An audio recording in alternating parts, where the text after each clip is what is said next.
Bonjour et bienvenue dans Rubis sur Canapé, le podcast dédié à la joaillerie. Je suis Claire Fillet, joaillière et podcasteuse. Aujourd'hui, j'ai le plaisir d'accueillir Béranger Poiron, qui est bijoutier à Nantes. Bonjour Béranger et bienvenue dans Rubis sur Canapé. Alors, vous vous appelez Béranger Poiron et vous êtes bijoutier à Nantes.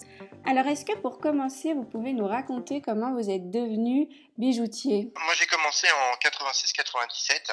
Enfin, c'est à la suite d'une orientation au collège, en fait, en quatrième et troisième technologique. En fait, la petite histoire, c'est que je voulais pas être bijoutier joaillier. J'avais choisi d'être imprimeur. Et en fait, c'est mon professeur titulaire de l'époque, avec qui j'ai toujours gardé contact encore aujourd'hui, qui m'a indiqué, en fait, la direction d'aller plutôt vers un domaine plus artistique. Voilà, un jour, en fait, il a reçu une plaquette du CFA de Saumur en apprentissage, du métier de bijoutier joaillier, il me l'a présenté. Il m'a dit, tu devrais certainement faire cette profession-là parce que moi je faisais les beaux-arts le samedi, je faisais du dessin, des choses comme ça, à Cholet, hein, parce que je suis originaire de Cholet. D'accord. Il me dit tu devrais regarde voilà dans ce métier de bijoutier là, t'as du dessin, toi tu dessines, t'es minutieux, tu fais des maquettes. Effectivement, je fabriquais des bateaux, des avions en plastique Ah oui. que j'achetais, voilà. Et puis il y avait ce côté artistique que j'ai toujours aimé en fait. Moi je faisais du modelage, des choses comme ça, de la poterie, voilà. Il y avait un potier dans mon village et j'allais lui acheter de la terre déjà tout jeune. Je faisais des choses quoi, voilà. J'aurais été doué de mes mains. J'ai toujours aimé ça.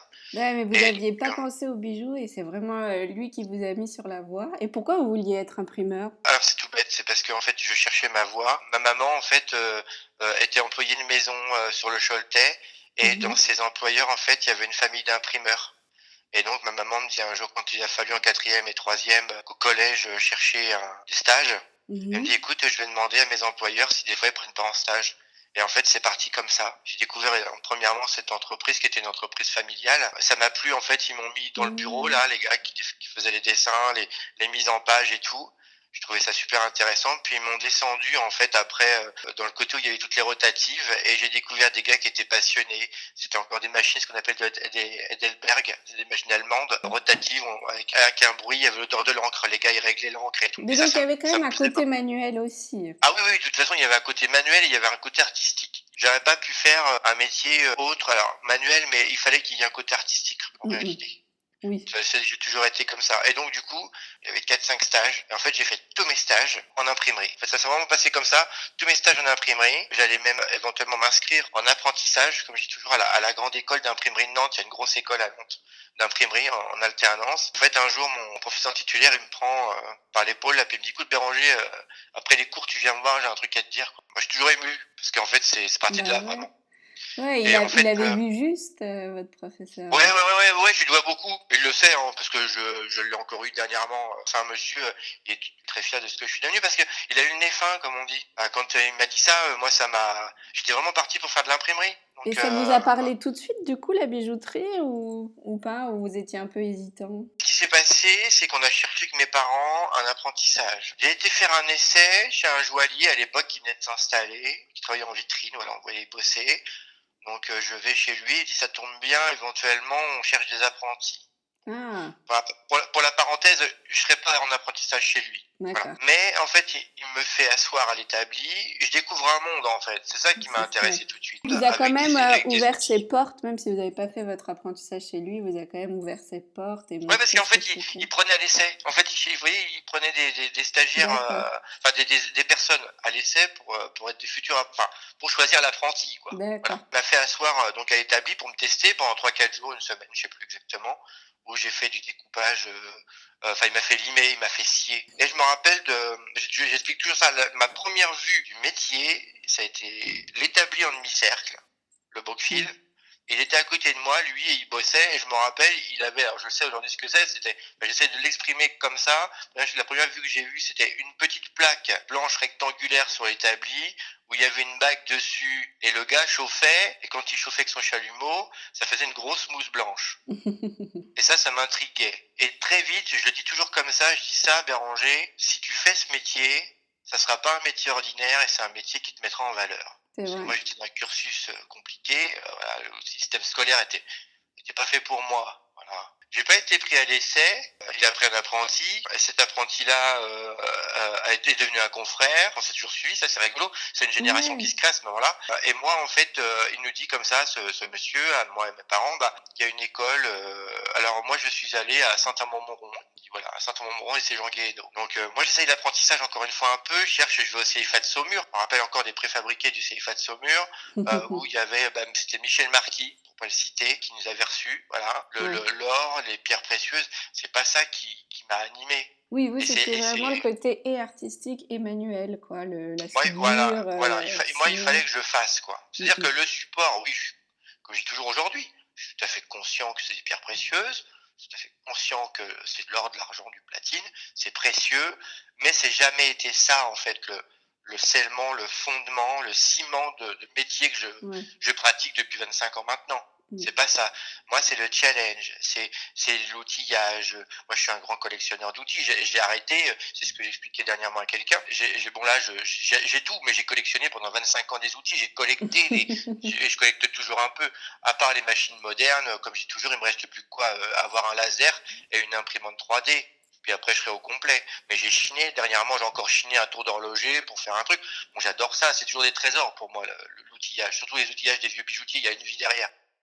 Et donc du coup, vous disiez, vous étiez à Jean Guéhenno, vous avez fait le CAP et après, tout de suite, vous avez travaillé ou vous avez fait d'autres choses? J'ai fait un CAP en 3 ans, une mention complémentaire en certi. À l'époque, j'ai trouvé tout de suite un professionnel. Alors c'était à Grenoble. Voilà, je suis parti à Grenoble. Moi qui suis du Choletais, je descends à Grenoble en apprentissage. Vraiment, je fais un apprentissage. Mais en fait, c'est un apprentissage très court. J'en parle toujours très peu parce que ça a duré un mois en fait. D'accord. C'est-à-dire que le professionnel, mon premier employeur, avait tellement de boulot qu'un jour il me dit, écoute Béranger, on arrête l'apprentissage, je t'embauche quoi.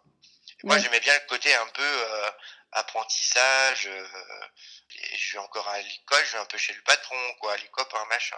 Donc ouais. ça m'a fait un truc tout bizarre parce que je me suis retrouvé voilà, Oui, vraiment dans la vie active. ouais, dans le bain des dans le grand bain, quoi. Ouais, ouais, je suis resté 1 an et demi, presque 2 ans chez ce monsieur. C'était formidable. Techniquement parlant, c'était formidable parce que c'était vraiment un artisan.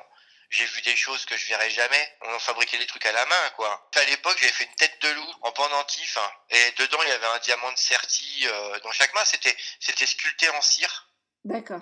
Et puis après, on avait fait une fonte, quoi. Je me rappelle, on se creusait la binette, quoi.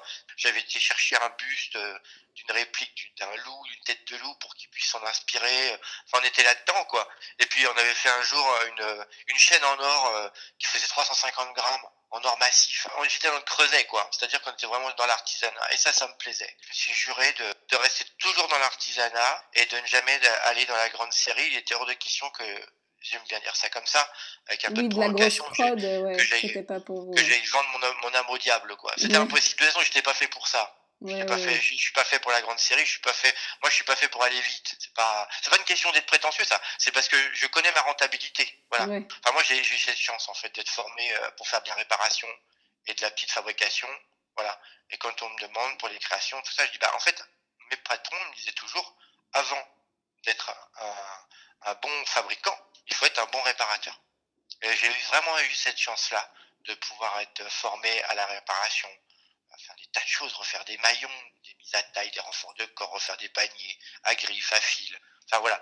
Moi j'ai un licenciement économie, mais ouais, on était en 2001, donc on était juste après le 11 septembre 2001. Ah oui, ouais. Hein. Juste après ça, j'ai toujours dit, on a toujours discuté de ça avec mes copains de l'époque et puis d'aujourd'hui d'ailleurs de la profession, que le monde avait changé à partir de ce moment-là. Donc et je retourne Donc chez mes ça, parents m'en faire une. d'accord, donc ça, c'était quand vous étiez à Grenoble, toujours? Ouais, tout à fait, D'accord, voilà. OK. Et je retourne chez mes parents me refaire une petite santé parce que voilà, je suis licencié économique. Donc c'est une grande tristesse pour moi parce que Bah, ouais. j'aimais beaucoup apprendre auprès de cet homme-là. Voilà, bon, c'est comme ça, voilà, c'est comme ça. Et puis au bout de 6 mois de chômage, mes Mmh. parents me disent, c'est ça peut-être bien que je commence à rechercher du travail. Et moi, je dis bien sûr. Et en fait, je me dis tiens, je vais aller à, je vais aller à Nantes. Cholet-Nantes, c'était pas très loin, mais j'avais jamais été à Nantes en fait, parce que c'est bizarre, hein, mais Cholet c'est le Maine-et-Loire, voilà. Ouais. On est à 1 heure de route de Nantes, hein, il y a la 4 voies, et Nantes pour moi ça a toujours été la Bretagne, quoi. Voilà. Ça fait Si, pas marrer les du gens. tout, Mais ouais. Nantes est breton. Ça, c'est un autre débat. Est historiquement breton. Bref. Et en fait, ce qui s'est passé, c'est que je dis à mes parents, bah, moi, je voudrais aller à Nantes. Bah, vas-y. Et ça, j'ai une grande chance, c'est que, encore une fois, mes parents, qui étaient des personnes, ma maman est toujours là, mon papa est parti il y a 2 ans, mais mes parents ont toujours été des personnes qui nous ont encouragés, moi et mes frères, à faire Ouais. notre profession. Enfin, j'ai des parents qui ont arrêté l'école à 14 ans. Voilà. Ouais. C'était des gens de 38, voilà.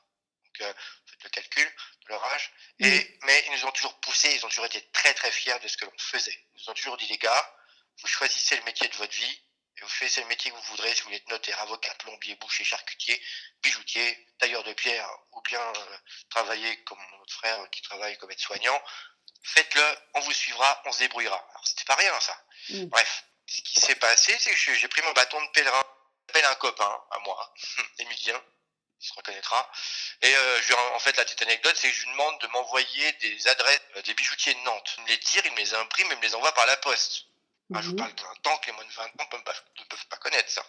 Voilà. Et donc j'ai pris mon bâton de pèlerin, j'ai pris le train, je suis descendu en gare de Nantes. En gare de Nantes, j'ai été acheter un plan de la ville de Nantes.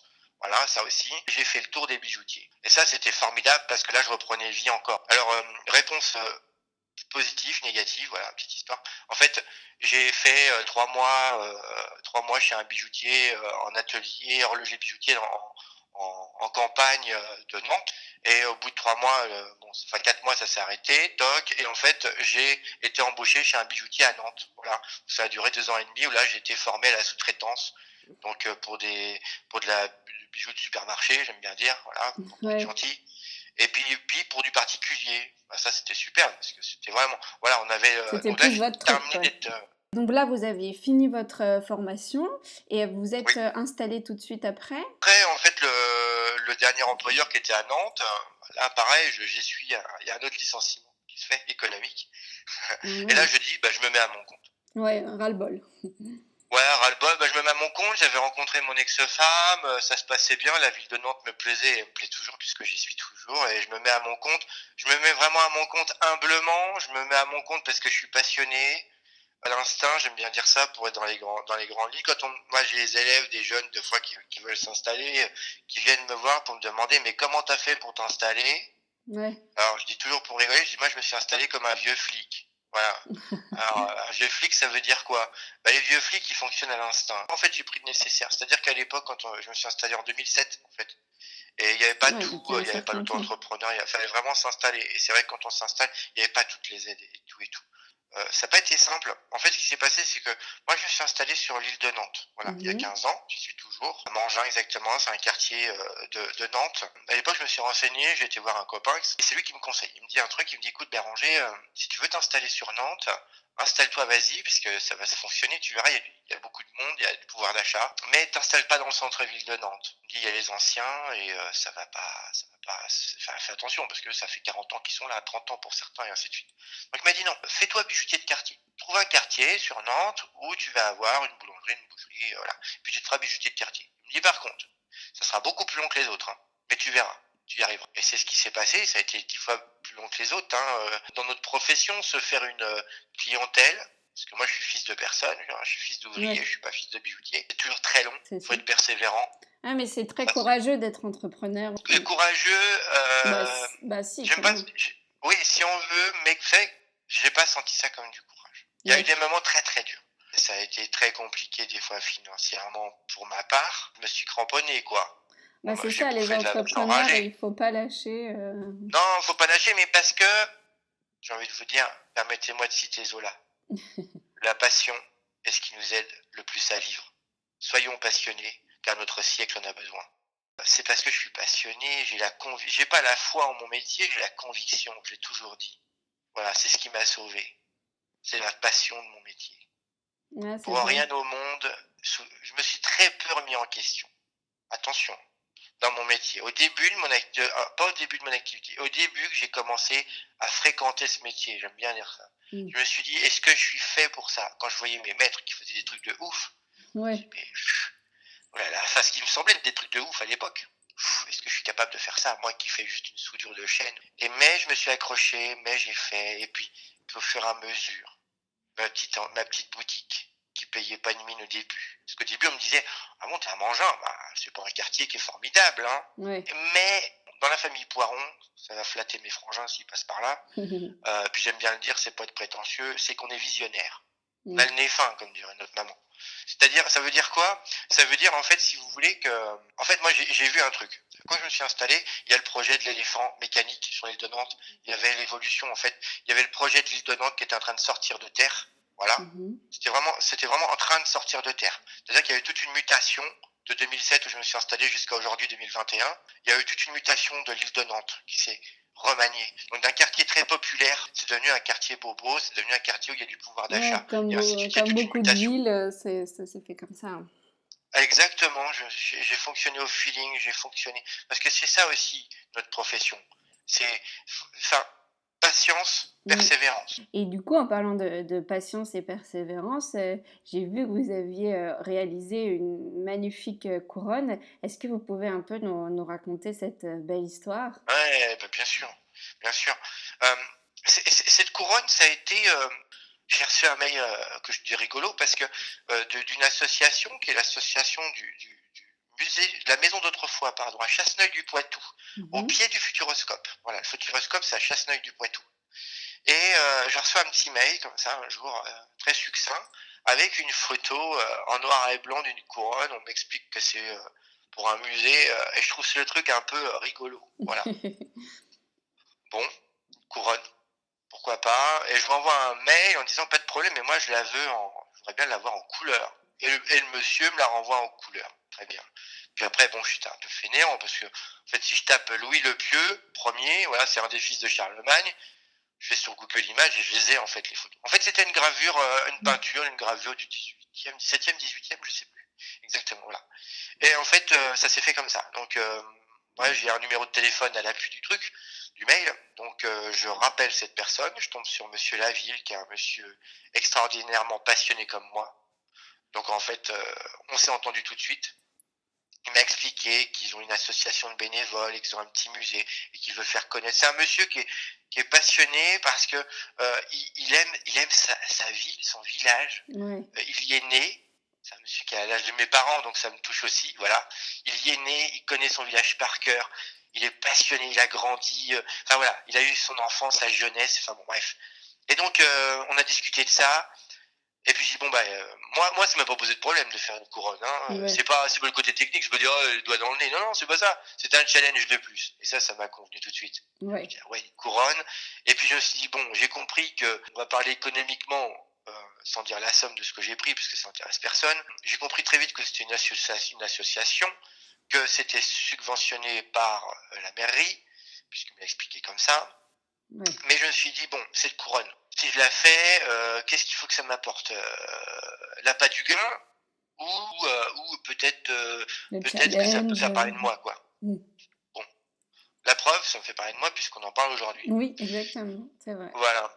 Non, et puis Et aussi, ça vous intéressait de le faire, tout simplement. oh oui, ça m'intéressait de le faire parce que c'était hors norme.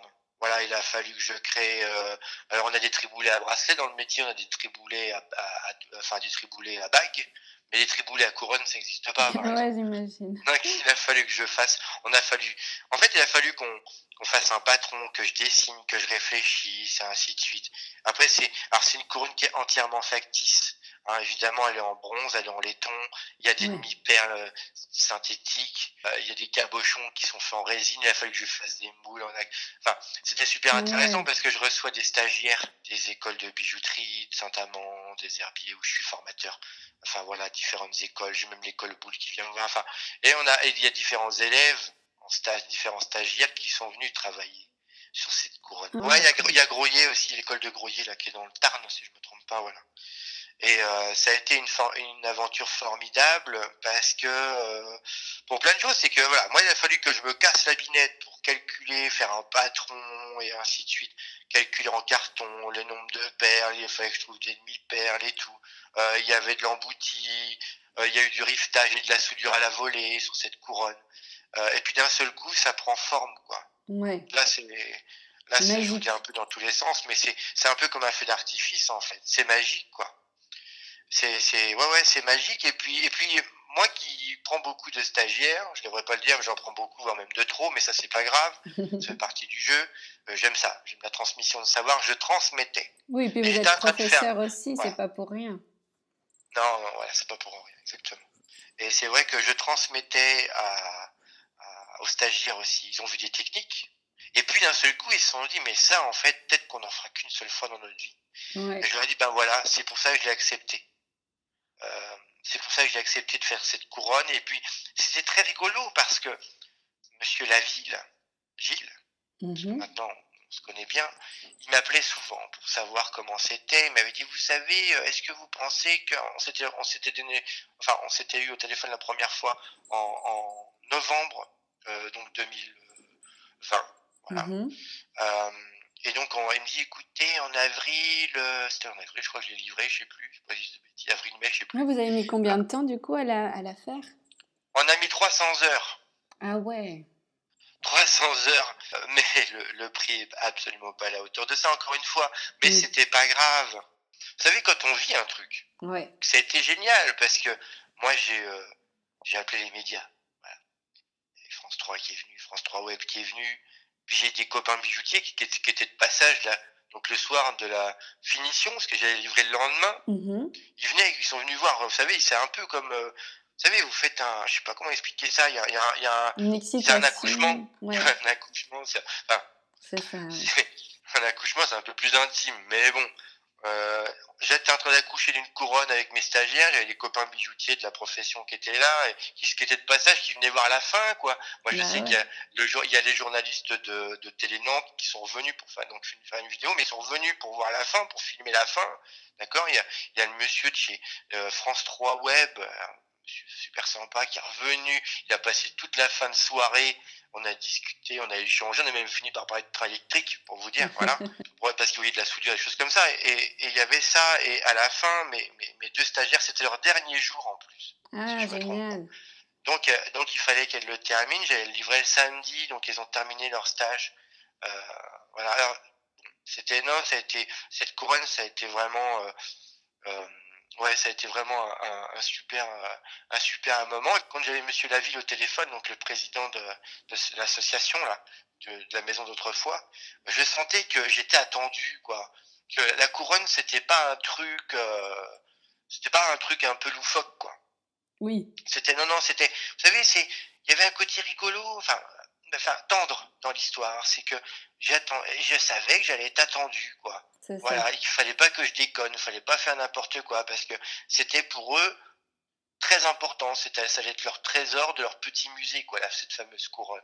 En fait, Monsieur Mmh. Laville m'a expliqué, hein, quand on s'est vu, on a été accueillis formidablement bien avec ma compagne et puis un ami qui fait des vidéos professionnelles. Génial. On a été, il m'a expliqué comment en fait l'idée de la couronne était venue. En fait, c'est en voyant sur TF1, voilà, sur la télévision, un reportage sur un orfèvre, un bijoutier. Et là, il dit, eh, si on faisait une couronne. Voilà, ce monsieur, si on faisait une couronne pour Louis le Pieux. Voilà, la réplique de Louis le Pieux. Bon, a raison, on va ce qu'on va trouver. Et puis bon, je pense que je dois être pas trop mal référencé sur le web. Hop, ils ont trouvé un gars, Poiron à Nantes. Ah tiens, on va lui envoyer un mail et puis on va voir. Et puis j'ai répondu OK. J'étais fier parce que, en fait, ça signifie plein de trucs. C'est que quand je l'ai amené, comme ça on l'a mis sous cloche, sous une vitrine en verre, j'étais attendu, j'ai eu monsieur le maire, j'ai eu les administrés, on a été au restaurant, enfin on a passé vraiment une formidable journée. C'était une belle journée, il faisait beau en plus, voilà. Puis j'ai emmené un trésor, enfin, vous savez, c'est un aboutissement ça. Quelque part, c'est un aboutissement, c'est une reconnaissance professionnelle. Ouais, Voilà, ça c'est très très important. Dans la ouais. profession, c'est très important de temps en temps la reconnaissance professionnelle. Et je me suis dit, ah oui, aujourd'hui, je suis capable de faire ça. J'en Ouais, doutais. Non, j'en doutais pas, mais une couronne, vous allez en faire peut-être qu'une seule fois dans votre vie, vous en ferez pas, mais vous ferez autre chose.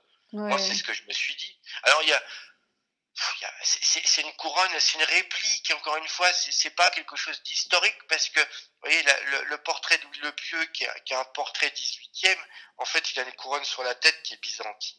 D'accord. Mais moi, j'ai été soutenu par un de mes anciens profs d'histoire de l'art de Saint-Amand-Montrond, et Gilles Trébuchet, que j'embrasse. Voilà. qui m'a appelé plusieurs fois: «Ah, c'est formidable ce que tu fais avec les filles», enfin, c'était mes stagiaires, ce qu'ils avaient comme élèves: «C'est formidable, c'est une belle idée, tu as eu raison de faire ça, c'est un chouette projet et tout», et c'est vrai, non, non, j'ai été porté par ça, et il y a voilà, ça fait beaucoup de bien, ça fait Ouais, non, beaucoup de mais bien à l'âme, c'est ça. puis surtout que comme, j'ai cru comprendre que vous aimiez bien l'histoire, ça allait Oui, dans ce projet-là ouais, ouais, et bien sûr. d'ailleurs, dans votre bijouterie, vous faites, vous avez pas une spécialité un peu aussi J'en ai historique? plusieurs. Mais si, j'en ai une. C'est les bijoux pour les Templiers, les moines soldats du Moyen Âge, ceux qui ont fait les croisades. Enfin, ils ont pas fait que ça, les gars. Magnifique, C'est c'est ouais, chouette. ouais, ouais, ouais. C'est ça aussi, c'est une histoire, ça a débuté comment, alors c'est un de mes frères aînés qui bah, mes 2 frères sont passionnés d'histoire. Dans la famille, on est passionnés d'histoire. J'ai un frère aîné qui est tailleur de pierre dans le bâtiment ancien, voilà. Ah, c'est Pierre Rouget, incroyable. et j'ai mon autre frère, qui est mon frère du milieu, moi je suis le dernier, qui lui est passionné avec sa compagne, sur la Renaissance. Donc en fait, ils font des reconstitutions historiques parce qu'ils sont dans le Val-de-Loire, hein. Donc forcément, il y a des beaux châteaux de la Loire et ils ont des super costumes et tout. C'est vraiment magnifique ce qu'ils font, hein, tous les deux. Et donc une année, il y a quelques années de ça, avec mon frère aîné, donc David, qui est mon frère aîné, qui est tailleur de pierre, on était chez mes parents à l'époque, un Noël, entre deux verres de cidre, et il me dit, tu sais, tu devrais faire des bijoux pour les Templiers.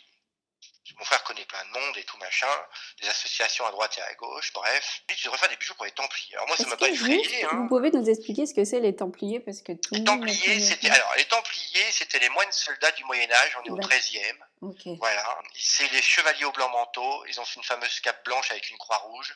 Alors, pour la plupart du temps, on dit qu'ils ont fait des croisades. Voilà, ils ont fait des trucs. Ils ont été sauver le tombeau du Christ. C'est les premiers banquiers, c'est les premiers capitalistes. Ils ont une D'accord. fin tragique. Ils ont été un fameux vendredi 13 brûlés sur le bûcher Ah oui, par effectivement. Philippe le Bel sur l'île de la Cité. Il y a une plaque à un endroit, si je me trompe pas, je ne pas que je dise de bêtises. J'aime l'histoire, j'aime bien, mais comme je dis Mmh. toujours, je laisse toujours la place aux historiens. Ouais.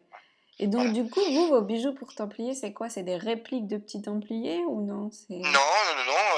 Alors j'en ai un, j'en ai fait un, mais c'est pas bizarrement, c'est pas celui qui fonctionne. Non, c'est des bagues. C'est en fait, j'ai commencé à faire des chevalières. Alors, généralement, j'ai eu cette réputation de faire que des chevalières et de faire que des bijoux en argent.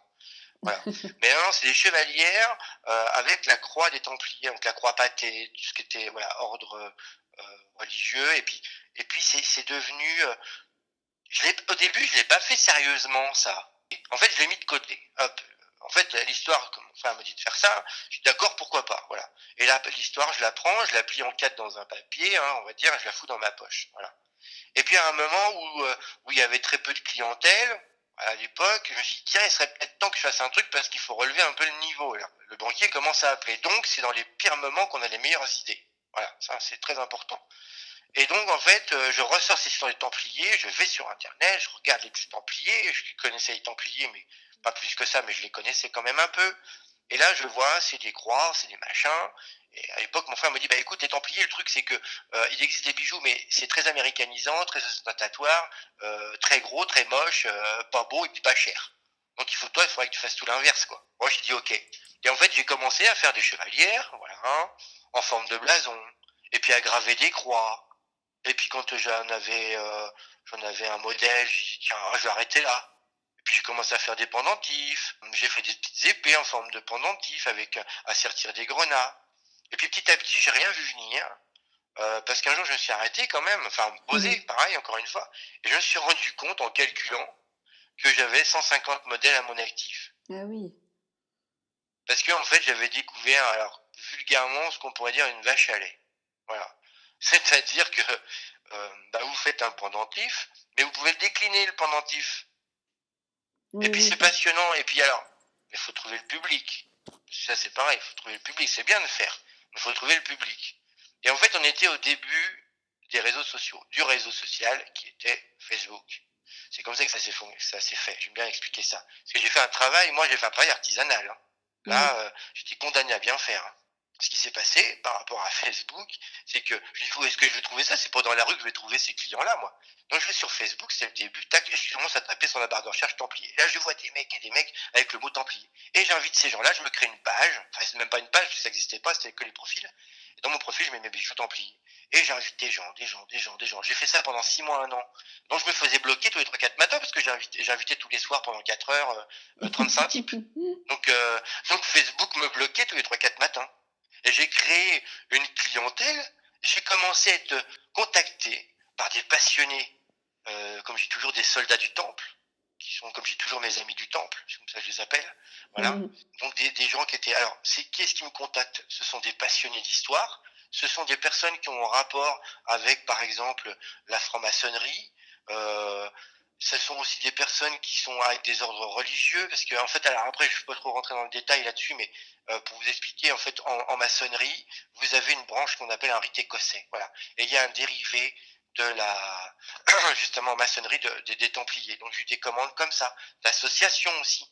Et j'ai eu des commandes de fous et j'ai une référence.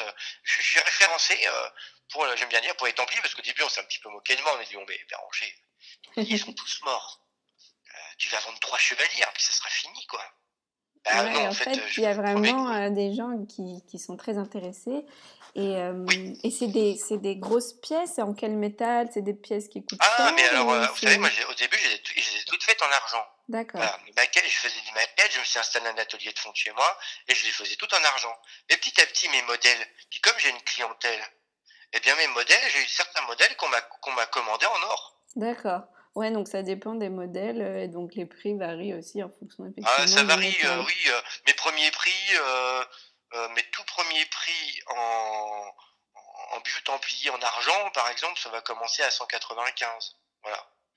Je me Ouais, rappelle, j'avais un best-seller, j'avais une chevalière best-seller, comme je dis, qui était à 195 €. Voilà. Et puis, ça peut monter, j'en ai fait jusqu'à 2000, 3000 € par exemple. Voilà. ouais, donc Et, il y a vraiment une grande gamme, quoi. ouais. Et puis, je me suis spécialisé aussi dans tout ce qui était armoirie aussi. Donc, ça, les blasons, les armoiries, ça m'intéresse, quoi. Oui, bah c'est toujours J'en fais très pas, bien j'aime l'histoire. bien dire ça, j'en fais pas autant que certains confrères pourraient le faire, mais quand j'en fais des très belles. J'ai eu la chance de faire les armoiries de la famille Debatz, par exemple. Alors Debatz, ça dira pas grand-chose aux gens, mais si je vous dis D'Artagnan, ça vous parle un peu plus. Ouais. Donc voilà. Et ça, c'était. Alors c'est des histoires, c'est rigolo parce que, par exemple, cette chevalière-là de l'armoirie de la famille Debatz, c'est un monsieur qui habite Ramatuelle, dans le sud de la France, qui m'a fait faire la chevalière pour les 18 ans de son fils, et quelques années plus tard, pour son deuxième fils, il m'a recontacté, et ces gens-là, ils sont venus les chercher en main propre. Ah, c'est beau. J'ai fait une très très belle aussi en argent, une très très belle armoirie. C'est une de mes plus belles pièces que j'ai faites aujourd'hui. Pareil, le monsieur est venu, je suis allé là, enfin il est venu. Il s'est déplacé de Paris, de la région parisienne, il a pris le train exprès pour que je lui livre. Ouais, c'est... Il m'a invité au restaurant à midi, c'était formidable. Il était aussi templier, il m'avait commandé des très belles pièces, lui, templières et tout, des chevaliers sur mesure. On peut la voir, j'ai une chaîne YouTube, hein, Le Creuset de la Création, et il y a une vidéo, c'est une grosse chevalière, enfin c'est deux vidéos, on peut les voir, mais il y en a une, en fait, c'est une chevalière templière, où de chaque côté de la chevalière, vous avez un moine soldat habillé en armure à genoux, et l'autre, c'est le même moine, mais en aube. D'accord. C'est gravé de chaque côté. En fait, il y a tous ces symboles-là. C'est un métier formidable parce que je suis passionné de symbolique. Et du coup, vous avez un peu d'autres projets de ce style ou rien à voir ou vous allez vous laissez Pour le l'avenir moment, faire non. On retombe. Alors, il y a eu la couronne, je me repose un peu. ouais, Non, j'ai j'imagine. des belles pièces à faire. J'ai des pièces plus classiques à faire. Là, en ce moment. Mais qui vous plaisent quand Mais, même. oui, oui, parce que c'est le challenge. Ouais, c'est le challenge. Et puis, bah, il faut travailler, hein. Ça, c'est important. Hein, on ne peut pas travailler que pour la gloire. La gloire, je l'ai faite. La gloire, je l'ai faite. Hein. Ça y est. Je dis, il n'y avait pas le choix. Voilà, il y avait pas le choix. Puis après, bon, ce qui m'a sauvé, c'est que j'ai des antennes comme ça. Encore une fois, dans mon entreprise, si je suis on est dans la durée. On fait des métiers, on est dans la durée. C'est très important, ça. Être dans la durée. On travaille pour, voilà, petit à petit, les clients sont venus. Parce que c'est ça aussi qui est formidable. Aujourd'hui, j'ai plein de clients. Il faut donner sa chance. Ça, c'est important. Mais il faut aussi qu'on puisse, enfin, comment expliquer ça? Il faut qu'on puisse avoir les moyens aussi de continuer à avoir notre chance. C'est pas simple. Il y a des Ouais. moments, c'est pas simple. On suce des cailloux au début, mais ça fait partie du métier. Mm, Quand mm. j'explique à mes élèves, à mes stagiaires, je leur dis, ce métier est très difficile. ceux qui ont dit: «Oui, mais comme d'autres métiers». Oui, oui, non, mais moi, je vais pas parler des autres métiers. Moi, je suis bijoutier depuis 25 ans, donc je sais de quoi je parle. Voilà. Mais c'est un métier qui est long. Un confrère avait dit un jour: «Bijoutier, c'est pas compliqué, c'est aussi long que notaire ou avocat pour se faire une clientèle». Surtout quand on est fils de personne. Oui, c'est sûr Et que puis tous quand les on rachète quand on hérite une clientèle, c'est plus simple, effectivement. alors, moi, je dis toujours ça. Effectivement, c'est plus simple, mais si la personne qui rachète la clientèle, elle est pas douée, ça Oui. fonctionnera pas. Oui, et puis c'est peut-être, aussi pas c'est moins authentique, enfin, c'est pas la même personne, donc peut-être que la C'est clientèle pas va quand même voilà, changer, alors quoi. après alors tout ça, c'est je me suis fait le truc, hein. Effectivement, c'est moins authentique. On dit toujours ça, on dit: «Changement de propriétaire, changement de clientèle». Après, si c'est une clientèle qui est rachetée, par exemple une bijouterie de père en fils, bah, la clientèle est déjà habituée parce que le fils était là dans les murs. On sait que le Oui. travail, il va continuer dans la même lignée et ça, c'est important. Ou alors la personne, elle va dépoussiérer aussi, ce qui était la clientèle de la personne d'avant, ce qui est très bien aussi et ça, c'est important. C'est Oui, très, très voilà, important. d'apporter sa touche, que ça soit personnel, ouais. Et il faut, c'est Mmh. important. C'est très, très important. Alors moi, je suis pas là-dedans, hein. Moi, je suis plutôt dans la continuité de mon entreprise. Après 15 ans, je suis content parce qu'il y a 10 ans, à 10 ans, je suis passé maître artisan. Donc ça, c'est la maîtrise du métier, ça, c'est important. Voilà, donc je travaille sur ce plan-là, sur ce logo, il est bien affiché en rouge, là. Je le laisse sur mes suites, je C'est l'ai mis sur chouette. la porte de mon magasin. C'est important, mais parce que les gens ne savent pas, le client, ne savent pas forcément ce que ça veut dire maître artisan. Alors je leur dis, bah, c'est maître chocolatier. Ah oui, d'accord. Bah, je dis, voilà, c'est pareil. Je dis juste après, allez, je leur dis juste rappel, c'est quand même le MOF, hein. Oui, c'est ça. Le MOF est un concours. C'est autre chose. Mais c'est important d'être maître artisan. Enfin voilà, de se mettre en valeur. Moi, je le dis à mes élèves, à mes stagiaires, je leur dis, vous savez, les clients viennent nous voir parce qu'on a du talent. Faut pas l'oublier. Alors, ils me regardent comme ça. Et je dis, oui, mais c'est pas être prétentieux. On a du talent. C'est pour ça qu'on vient nous voir. On a un savoir-faire, donc on a du talent. C'est pour ça qu'on vient nous voir. C'est important, Mmh. ça. Et on est dans une société, surtout en France, où on n'encourage pas les gens, on met pas en valeur les gens. Donc il faut se Si, mettre on en met en valeur. valeur, mais pas forcément le côté artistique. C'est vrai, comme tu le Non, disais tout à l'heure, on met plus en valeur, l'intelligence, scolaire et moins l'intelligence, ouais, artisanale, et parce que cetera. l'artistique, c'est fait pour s'amuser. Mais c'est pas vrai. Enfin, si, c'est vrai. Parce que moi, ça fait 25 ans que je m'amuse. Mmh. Non, mais, non, mais c'est-à-dire, ouais, je m'amuse, c'est-à-dire que ça fait 25 ans que je fais plus que je vais plus au travail. Voilà. Moi, ça fait 25 ans que je fais mon métier. Avoir un métier et aller au travail, c'est pas la même chose. Avoir Ouais, un métier en main, c'est très important.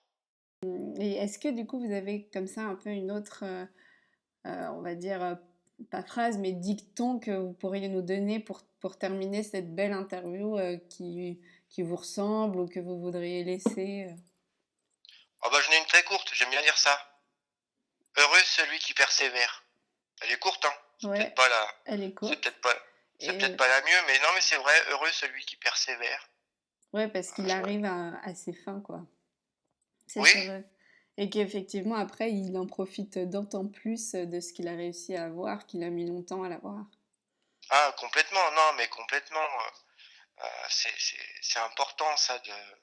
Ouais, je le vois moi quand, bah, encore une fois, comme je suis formateur aux herbiers en Vendée là, depuis 10 ans maintenant. C'est vrai que je le vois quand j'ai des élèves comme ça là qui butent et tout. Moi, je sais comment les prendre, hein, parce que, parce que je leur dis, c'est un métier où il faut persévérer. Allez-y, il faut être heureux. Soyez, Ouais, faites. Vous risquez rien. Faut faire. oui, Faire, c'est c'est un comme ça métier où il qu'on faut faire. apprend et c'est comme ça que ouais. Je le dis à mes élèves. Je vais mettre une phrase à la rentrée scolaire. Je vais pas dire encore à mes collègues, ils vont peut-être l'apprendre dans le podcast. Je vais mettre dans leur classe, je vais mettre faire et refaire, c'est travailler. C'est très, très beau. Bah, merci beaucoup Béranger de nous avoir Et de rien. vraiment, transmis votre, passion qui est absolument, gigantesque, et c'était vraiment très agréable et passionnant, tout ce que vous nous avez raconté. Bah écoutez, moi c'est moi qui vous remercie parce que vous avez pris du temps pour m'écouter. Vous avez su m'écouter. C'est une forme de patience.